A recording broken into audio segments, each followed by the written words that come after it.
समय की बात है। मथुरा राज्य में उग्रसेन नाम का एक राजा था। उसने अपनी पुत्री देवकी का विवाह वासुदेव नाम के युवक से तय किया। देवकी का भाई कंस, जो कि बहुत ही क्रूर, दुष्ट और निर्दयी था, देवकी से अत्यंत प्रेम करता था। इसीलिए विवाह संपन्न होने के बाद कंस स्वयं उसको छोड़ने ससुराल गया। जब वह रथ में जा रहे थे, तब बीच रास्ते में उनको आकाशवाणी सुनाई दी।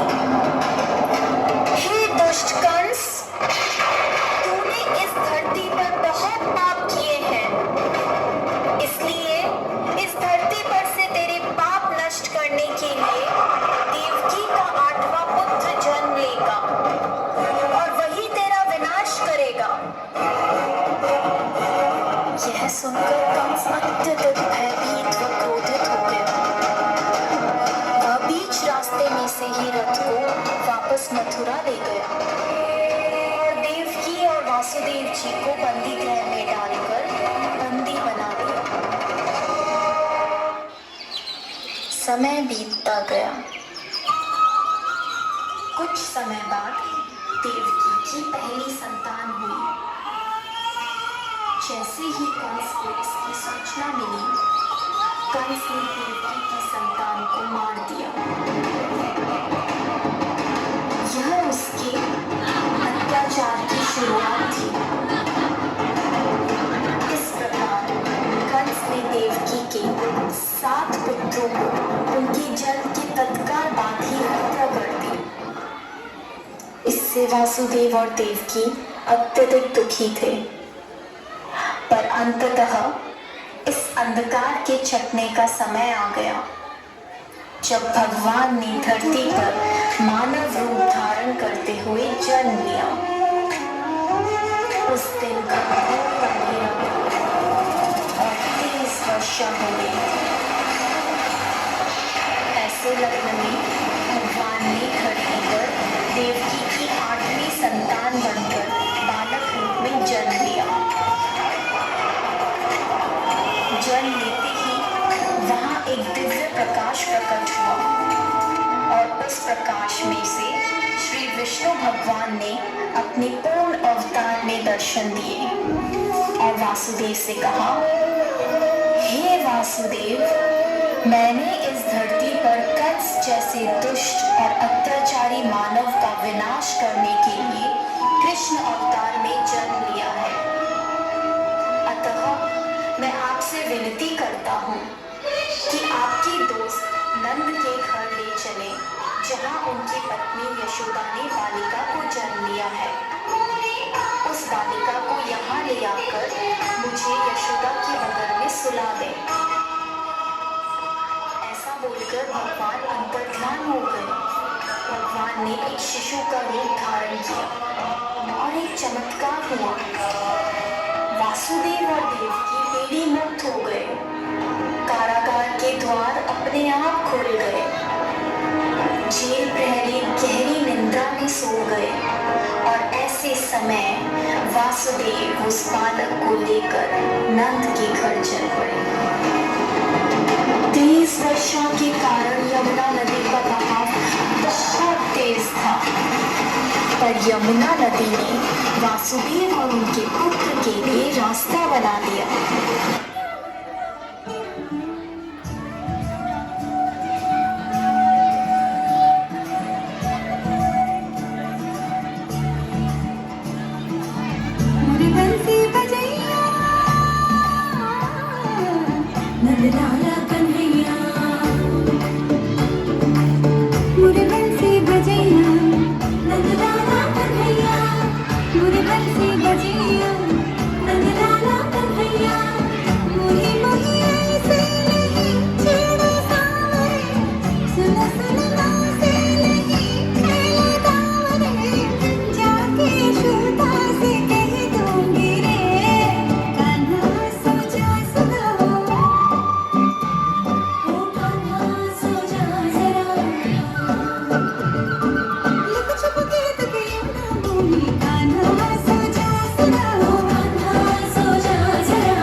हेतु बड़ा महायज्ञ किया जा रहा था। कभी वहां हमारे कन्हैया जी पधारते हैं। इन सारी चीजों को देखकर कन्हैया की जिज्ञासा बढ़ जाती है। बाबा, आज गोकुल में किस उत्सव की तैयारी की जा रही है?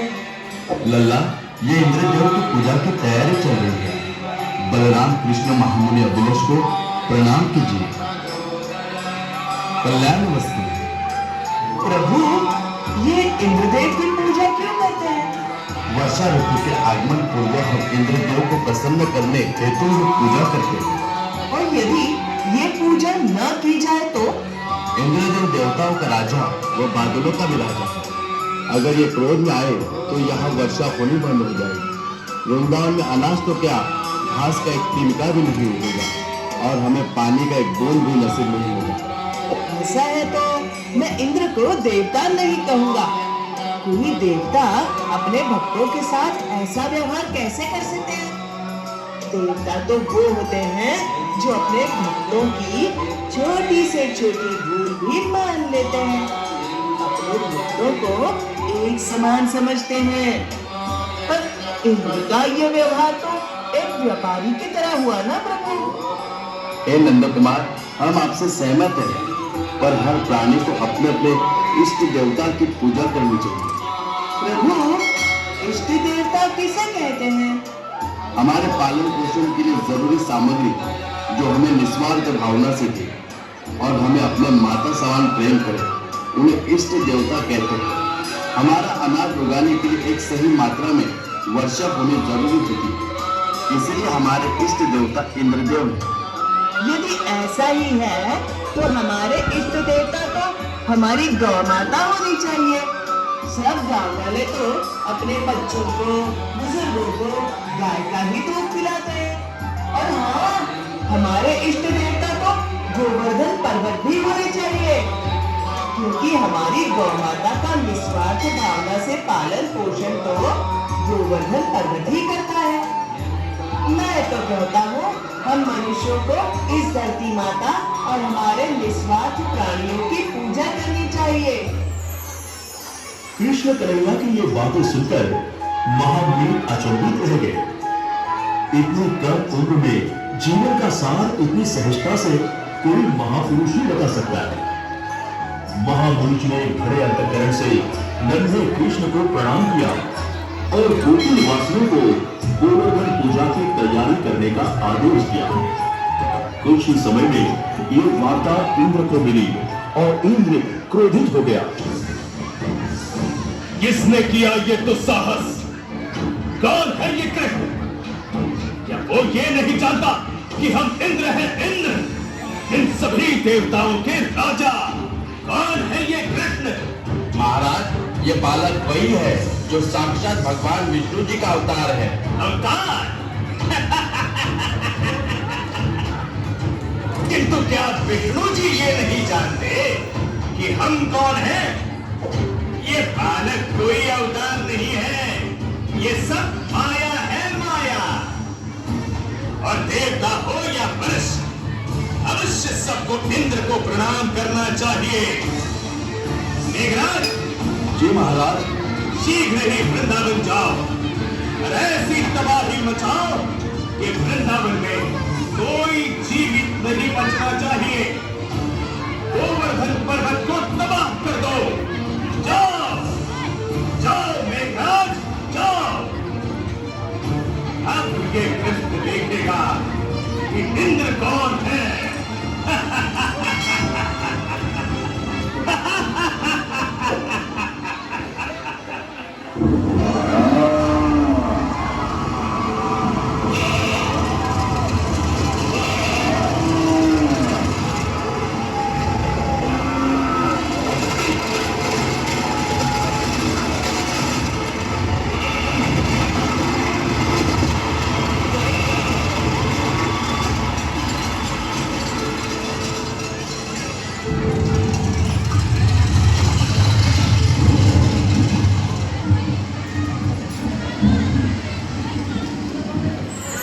इस प्रकार गोकुल वासियों की रक्षा की खातिर गोवर्धन पर्वत को अपनी उंगली पर उठा लिया।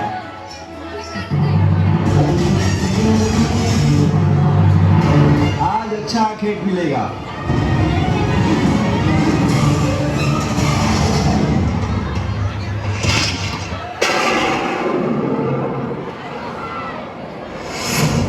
श्री कृष्ण, ये कैसा अनर्थ हो गया मुझसे? प्रभु प्रभु, मुझसे बहुत बड़ी भूल हो गई। मुझे लगा कि यहाँ कोई हिरण है। तुम विलाप ना करो यार, तुमने कुछ भी अनुचित नहीं। जो कुछ भी होता सब में मैं स्वयं सम्मिलित होता।